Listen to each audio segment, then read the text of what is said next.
प्यारे बच्चों, हिंदी की इस कक्षा में मैं आप सबका स्वागत करता हूं। बच्चों, आज हमारे पठन पाठन का विषय है शब्द संपदा। शब्द संपदा अर्थात शब्दों की संपत्ति। यह पाठ आपकी पाठ्य पुस्तक में दूसरी इकाई के चौथे पाठ के रूप में दिया गया है। प्यारे बच्चों, इस पाठ के लेखक हैं डॉक्टर सूर्यनारायण रणसुभे। बच्चों, डॉक्टर सूर्यनारायण रणसुभे जी प्राध्यापक, उत्कृष्ट लेखक, अनुवादक तथा समीक्षक के रूप में जाने जाते हैं। इनका जन्म 7 अगस्त 1942 को गुलबर्गा, कर्नाटक में हुआ था। छात्रों, प्रस्तुत निबंध में लेखक ने शब्दों की शक्ति को दिखाते हुए हमें उसकी संपदा बढ़ाने के लिए जागरूक किया है। बच्चों, शब्दों में अपार शक्ति होती है। आपके पास यदि अपनी बात कहने के लिए उपयुक्त शब्द हों तो आप शत्रु को भी मित्र बना सकते हैं। तमाम लोगों के मन में अपने लिए आदर सम्मान की भावना पैदा कर सकते हैं और इन्हीं शब्दों के माध्यम से अपने लिए हजार दुश्मन भी पैदा कर सकते हैं। एक गलत शब्द के प्रयोग से वर्षों की मित्रता दोस्ती टूट जाती है, दुश्मनी में बदल जाती है। छात्रों, यदि हमें किसी भी भाषा में कुशल, पारंगत, प्रवीण बनना है तो हमें उसकी शब्द संपदा बढ़ानी होगी। छात्रों, पाठ आरंभ करने से पूर्व हम इस पाठ में आए हुए कुछ नए शब्दों के अर्थ जान लेते हैं ताकि पाठ समझने में आपको सरलता हो। यहाँ पर नए शब्द हैं तकलीफ, जिसका अर्थ है परेशानी, निष्क्रिय, जिसका अर्थ है कृतिहीन, निकम्मा, कोई काम धाम जो न करे, अकर्मण्य, मिलनसार, मिलजुल कर रहने वाले। मुहावरे हैं दरार पड़ना, दूरी बनना, अनाप शनाप बोलना, निरर्थक बातें करना। छात्रों, अब हम पाठ की ओर चलते हैं। यहाँ स्वयं अध्ययन के संबंध में लिखा है, वाणी कैसी होनी चाहिए बताओ। तो इस संबंध में कबीर दास जी के 2 दोहे देखिए आप। पहली दोहा है, ऐसी वाणी बोलिए मन का आपा खोए, औरन को शीतल करे आपों शीतल होए। दूसरी दोहा है, मधुर वचन है औषधि, कटुक वचन है तीर, श्रवण द्वार है संचरय, सालय सकल शरीर। छात्रों, तुलसीदास ने भी कुछ ऐसा ही भाव लिखा है, तुलसी मीठे वचन ते, सुख उपजत चहुँ ओर, वशीकरण एक मंत्र है, तज दे वचन कठोर। तीनों दोहों का एक ही भाव है कि जब भी हम बोलें तो हमारी वाणी में, बात में मधुरता हो, मिठास हो। कटु शब्दों का प्रयोग, कड़वे शब्दों का प्रयोग बातचीत में कभी भी न करें। जहाँ मीठी वाणी हमारे लिए सहायक होती है, वहीं पर हमारी कड़वी वाणी जो होती है हमारे लिए हानिकारक हो सकती है। तो इसलिए जब भी हम बातचीत करें, बातों में, शब्दों में मिठास हो, विनम्रता हो। छात्रों, अब हम पाठ की ओर चलते हैं और पाठ पढ़ना आरंभ करता हूँ। आदिम अवस्था से, आदिम अवस्था अर्थात आदि मानव जब मनुष्य वनों में रहता था, जंगलों में रहता था, पर्वतों की गुफाओं में रहता था, कंदराओं में रहता था, उसका कोई सामाजिक जीवन नहीं था, से आधुनिक मनुष्य तक की विकास यात्रा अर्थात जो हमने विकास किया है, प्रगति की है, तब से लेकर आज तक जो मनुष्य की जीवन शैली में बदलाव आया है, क्या इसका रहस्य पता है? अर्थात इसका राज क्या है, साधन क्या है, कौन कौन सी शक्तियां हैं, क्या उपाय था, क्या किया मनुष्य ने, मनुष्य के पास कौन सी ऐसी विशेष शक्ति थी कि वह इतना विकास कर गया और प्रकृति की या सृष्टि के अन्य जीव जहाँ की तहाँ रह गए। अधिकांश लोग इसका उत्तर देते हैं कि अन्य प्राणियों की तुलना में मनुष्य का विकसित मस्तिष्क इस पूरी प्रगति व संस्कृति के मूल में है।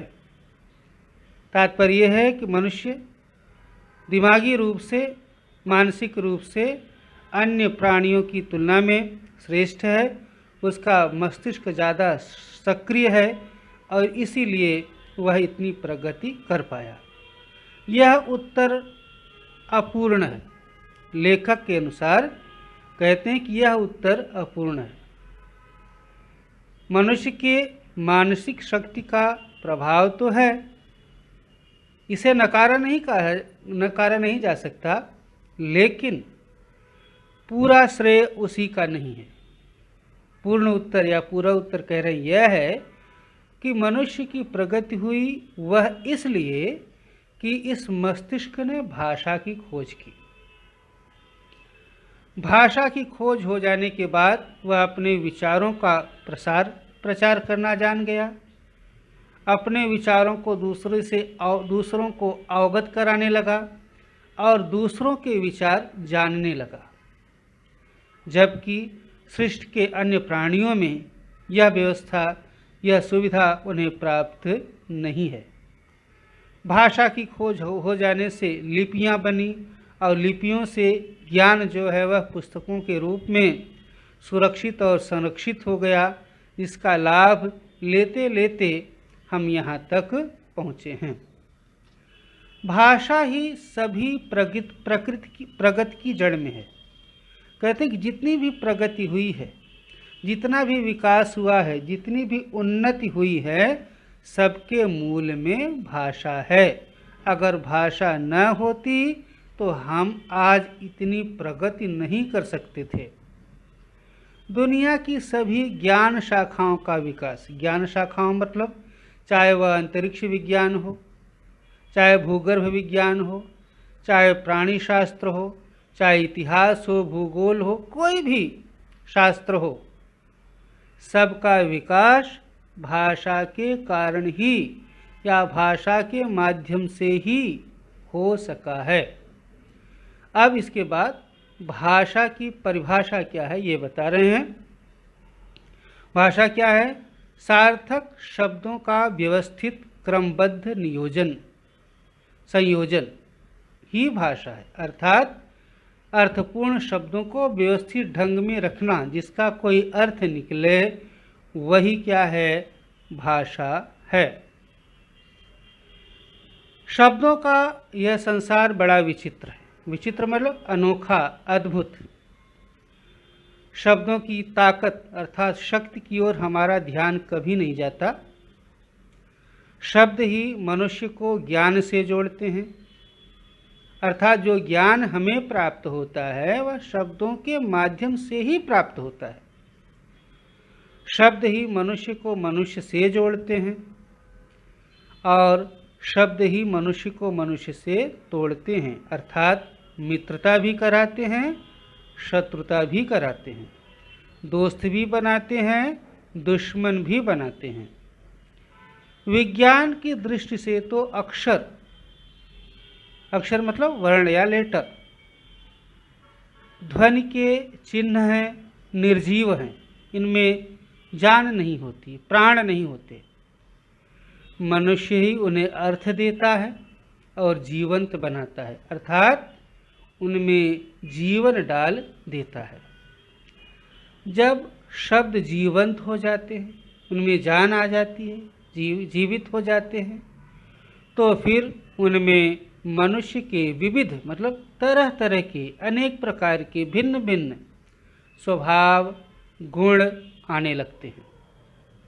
मनुष्य स्वभाव के जितने भी नमूने हैं, नमूने मतलब प्रकार तरीके, उतने ही शब्दों के स्वभाव के नमूने हैं। जैसे कुछ लोग औरों को हंसाने का काम करते हैं और हम जानबूझ करके समय निकाल करके ऐसे लोगों से मिलना चाहते हैं ताकि उनके हंसाने से हमारे थोड़े समय के लिए हमारा जो मन मस्तिष्क रहता है वो चिंताओं से मुक्त हो जाता है, हमें बहुत अच्छी अनुभूति होती है, मन हल्का हो जाता है। वैसे ही कुछ शब्द भी लोगों को हंसाते हैं। जैसे कुछ मनुष्य औरों को हमेशा तकलीफ मतलब कष्ट देते हैं, पीड़ा पहुंचाते हैं, वैसे कुछ शब्दों के उच्चारण मात्र से सामने वाला व्यक्ति व्यथित हो जाता है, मतलब दुखी हो जाता है। कई बार तो ऐसे शब्दों को सुनकर वह रोने भी लगता है, मतलब उसे इतना कष्ट होता है, इतनी पीड़ा होती है कि वह रोने लगता है। कुछ लोग बड़े प्रिय होते हैं, बड़े अच्छे लगते हैं, बड़े प्यारे लगते हैं और ऐसे लोगों से बार बार मिलने का हमारा मन करता है। वैसे कुछ शब्द भी बहुत प्रिय होते हैं, उन्हें बार बार सुनने की, गुनगुनाने की इच्छा होती है। एक और कुछ शब्द धोखा देने वाले होते हैं, कुछ निरर्थक होते हैं, तो दूसरी ओर कुछ शब्द बहुत ही सज्जन, सात्विक मतलब शुद्ध, सभ्य और सुसंस्कृत होते हैं। कुछ शब्द निष्क्रिय बना देते हैं, क्या कहते हैं, कुछ मत करो, जो भाग्य में है वह तो मिल ही जाएगा, नहीं है तो नहीं मिलेगा। न्यूटन ने कहा है, न्यूटन को आप जानते हैं, विश्व प्रसिद्ध वैज्ञानिक हैं। उन्होंने गति के 3 नियम बनाए थे और आज सारी दुनिया के अधिकांश क्रियाकलाप गति के उन्हीं 3 नियमों के आधार पर चल रहे हैं।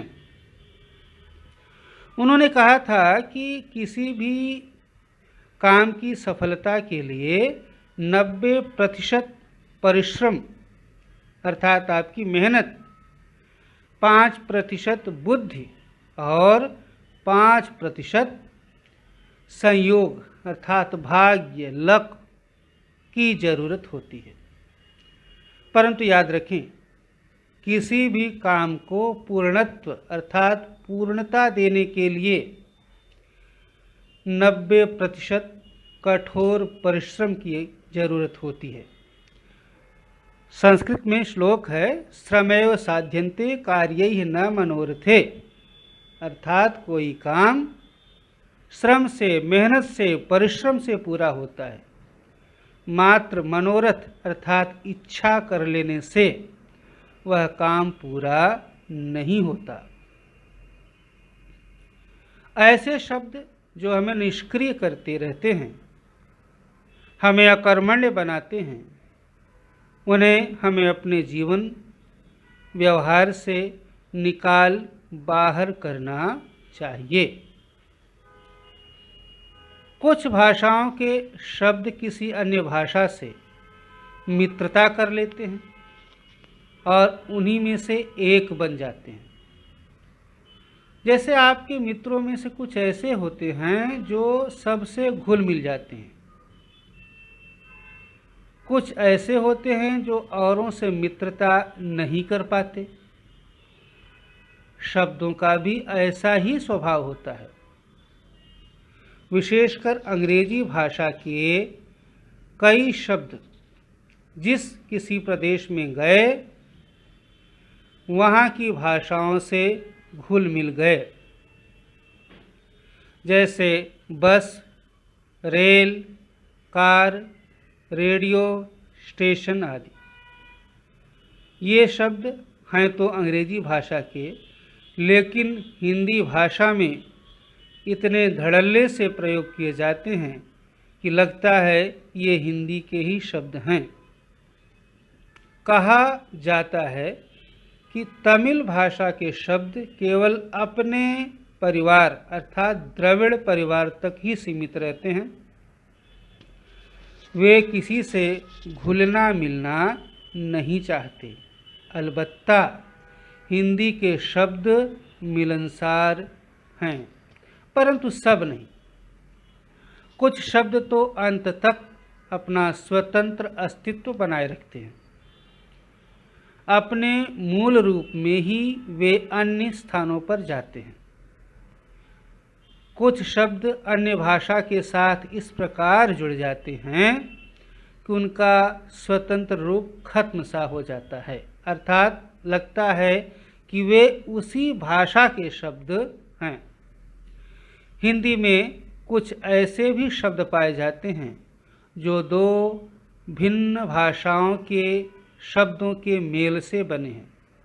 अब वे शब्द हिंदी के ही बने हैं, अर्थात अब वे ऐसे लगते हैं कि जैसे हिंदी के ही शब्द हैं।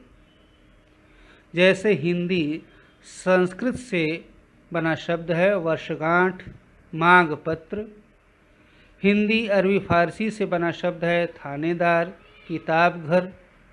अंग्रेजी संस्कृत से बना शब्द है रेलगाड़ी, रेडियो तरंग।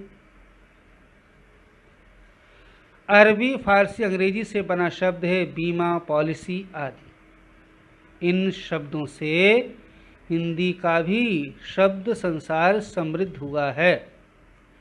कुछ शब्द अपनी माँ के इतने लाडले मतलब प्यारे होते हैं कि वे माँ अर्थात मातृभाषा को छोड़कर औरों के साथ जाते ही नहीं। कुछ शब्द बड़े बिंदास होते, बिंदास मतलब निर्द्वंद, निर्भय, निडर, निश्चिंत। वे किसी भी भाषा में जाकर अपने लिए जगह बना ही लेते हैं। शब्दों के इस प्रकार बाहर जाने और अन्य अनेक भाषाओं के शब्दों के आने से हमारी भाषा समृद्ध होती है, बढ़ती है। विशेषकर वे शब्द जिनके लिए हमारे पास प्रतिशब्द नहीं होते। प्रतिशब्द मतलब उनके बदले में हमारे पास कोई दूसरा शब्द नहीं होता। ऐसे हजारों शब्द जो अंग्रेजी, पुर्तगाली, अरबी, फारसी से आए हैं, उन्हें आने दीजिए और हिंदी में उनका खूब प्रयोग हो रहा है। ऐसा लगता है जैसे वे हिंदी भाषा के ही शब्द हैं, हिंदी के परिवार के ही शब्द हैं। जैसे brush, rail, pencil, radio, car, scooter, station आदि। परंतु जिन शब्दों के लिए हमारे पास सुंदर शब्द हैं, उनके लिए अन्य भाषाओं के शब्दों का उपयोग नहीं करना चाहिए। हमारे पास माँ के लिए, पिता के लिए सुंदर शब्द हैं, जैसे आई, अम्मा, बाबा, अक्का, अन्ना, दादा, बापू आदि। अब उन्हें छोड़ मम्मी डैडी कहना अपनी भाषा के सुंदर शब्दों को अपमानित करना है।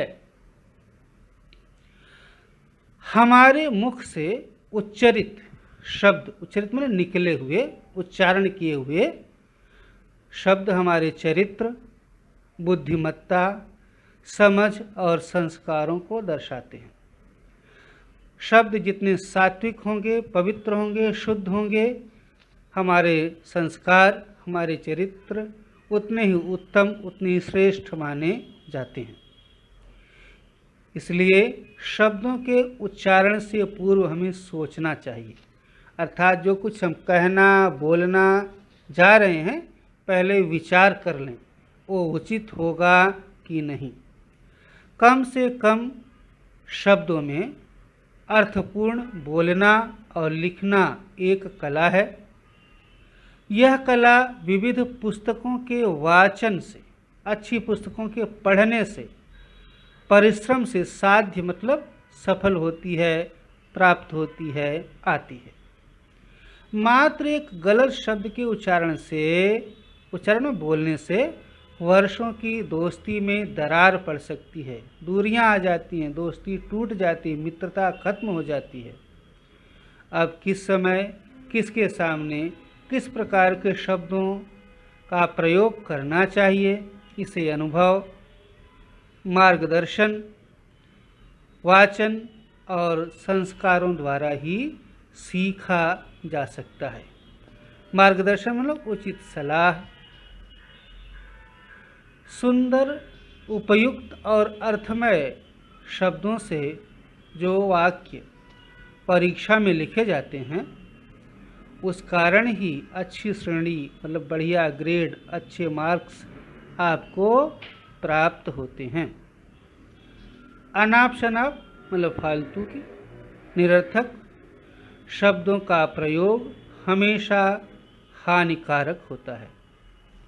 प्रत्येक व्यक्ति के पास स्वयं की शब्द संपदा होती है। शब्दकोश का एक पन्ना रोज एकाग्रता से पढ़ोगे तो शब्द संपदा की शक्ति का पता चल जाएगा। इसके लिए वाचन संस्कृति को बढ़ाओ, पढ़ना शुरू करो, तुम भी शब्द संपदा के मालिक बन जाओगे। तो छात्रों, इस तरह से यहाँ पर यह आपका पाठ पूरा होता है। एक बार फिर से पाठ का उद्देश्य समझ लें कि शब्दों की बड़ी महिमा है, शब्दों में बड़ी शक्ति है, बड़ी ताकत है। और यदि भाषा में आपको निपुणता, कुशलता प्राप्त करनी है तो आपके पास शब्दों का अच्छा भंडार होना चाहिए। तभी आप अपने भावों को, अपने विचारों को सही समय पर उचित ढंग से व्यक्त कर सकेंगे। और इसके लिए आपको अच्छी पुस्तकों के वाचन की आवश्यकता है। आप जितना अधिक से अधिक पुस्तकों का वाचन करेंगे, पढ़ेंगे, उतना ज़्यादा उतनी ही आपकी शब्द संपदा समृद्ध होगी, आपका शब्द भंडार बढ़ेगा। छात्रों, इसी के साथ यह पाठ समाप्त होता है। मैं आप सबसे विराम लेता हूँ। धन्यवाद।